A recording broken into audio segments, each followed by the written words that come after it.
Ladies and gentlemen, what is going on, everybody? And welcome to Monday Interview Week here on the channel. During this week, we, of course, are going to be talking to a lot of different players, high school, college, all of that stuff on this week's channel, or during the week, throughout the week as well. However, with that said, we are still getting our Big 12 predictions and our conference predictions and conference reactions out there for you guys as well, so you guys have additional content. Today, we will be talking to a Sanford baseball commit as well on the channel. Tomorrow, we'll talk to an Arkansas football commit. Wednesday, we're going to talk to ULM's Chandler Wilson and talk about the season so far for him. Thursday, we're going to talk to Auburn football commit Jamichael Garrett. Actually, Thursday, we are going to be talking to Landon Everett, the quarterback out of Gulf Shores. And then Friday, we will be talking to Gulf Shores High School Auburn football commit Jamichael Garrett as they kind of preview their matchup against the Toros this weekend and talk about why he committed to Auburn and all of that stuff. So, obviously, your normal schedule for the day as follows with our predictions and reactions, but with an additional interview for the week as well. That's kind of what we're going to do here on the channel, since last week I was not able to post a lot. Very sorry about that one. However, with that said, we're back to our normal schedule, so let's go ahead and get after reacting to these Big 12 games in the Big 12 this weekend. By now, you guys know how we normally do this here. We obviously just go down the list and react to the game. So let's go ahead and do that right now. Starting off on Friday, October 4th, we had Houston going into TCU. Man, this was a game to watch. TCU almost making a comeback there with that 71-yard touchdown for Houston, sealing the deal there as well. The quarterback for TCU did not play terrible. He was 23 of 37, 233 yards, and 2 touchdowns on the day. So not a bad day for the TCU quarterback, if you're asking me. It's just Houston was a little bit better, and they got the job done to move to 2-4 on the year and 1-2 in Big 12 play. Again, weird things happen on a Friday night, so I wasn't entirely shocked that they got this win. But, yeah, they get the job done in that one as well. Now, moving on is Baylor going into Iowa State. Iowa State kicking the crap out of Baylor. I called this one from the get-go. I said Baylor, honestly, was going to be able to score a little bit of points and then have Iowa State run away with it. And turns out that's what they did there kind of in the fourth quarter as the Iowa State Cyclones, the quarterback, Brett, was, of course, 16 of 25, 277 yards, 2 touchdowns on the day. The running back for Iowa State also had a couple of touchdowns on the day. So they were getting the ball to their playmakers. And, of course, Higgins had 1 touchdown on the day as well. So the quarterback, Brett, I believe is his name.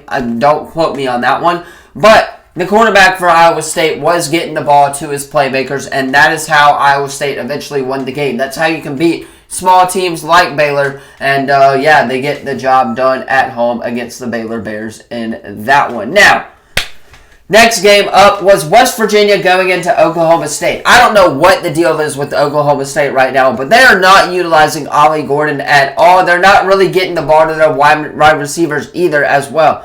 Green, the quarterback for West Virginia, was 9 of 15 and only had to throw for 160 yards to get the job done. I think it was rushing that got the job done for West Virginia. Rushing against that Oklahoma State D-line is what got them the win there in that matchup. And, yeah, they get the job done on the road, might I add, in Stillwater. Stillwater's a very tough place to play, but they get the job done regardless and improve their record to 2-0 in Big 12 conference play. So don't look now, but West Virginia starting to make a little bit of a run there towards the end of Big 12 conference play and the beginning of conference play, if you might add as well. Now, up next is Kansas going into Arizona State in what was a phenomenal game from both sides of the ball. Jalen Daniels, the quarterback for Kansas, had, of course, 18 of 31, 269 yards, and 2 touchdowns through the air as well.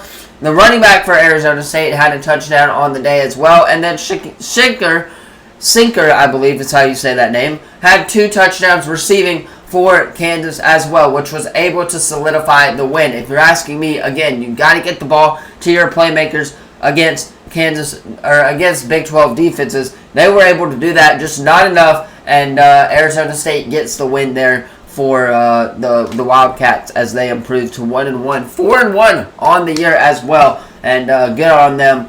And they are looking pretty hot right now as well. Texas Tech at Arizona. I thought Texas Tech was going to lose this game. I really did. I was wrong on this one, but I thought Texas Tech was going to lose this game. However, they put up points. They put up a lot of points. Obviously, Texas Tech running back did have 3 touchdowns in the day, so that is kind of what helped it as well. Scoring about 10 and 11 points in the second and fourth quarter. That's kind of what got the job done. As the Texas Tech Red Raiders are now 5-1 on the year, 3-0 in Big 12 conference play. Again, this is the week, the most important week of the season, if you're asking me, for these small teams that are trying to go win the Big 12 conference. And yeah, this is the biggest week of the year if you are in the Big 12 as well. You've got to win your game this week if you want a future in this season at least. And Texas Tech getting the job done as they are now 3-0 in Big 12 play. So don't look now on that one as well. And then, of course, last but certainly not least,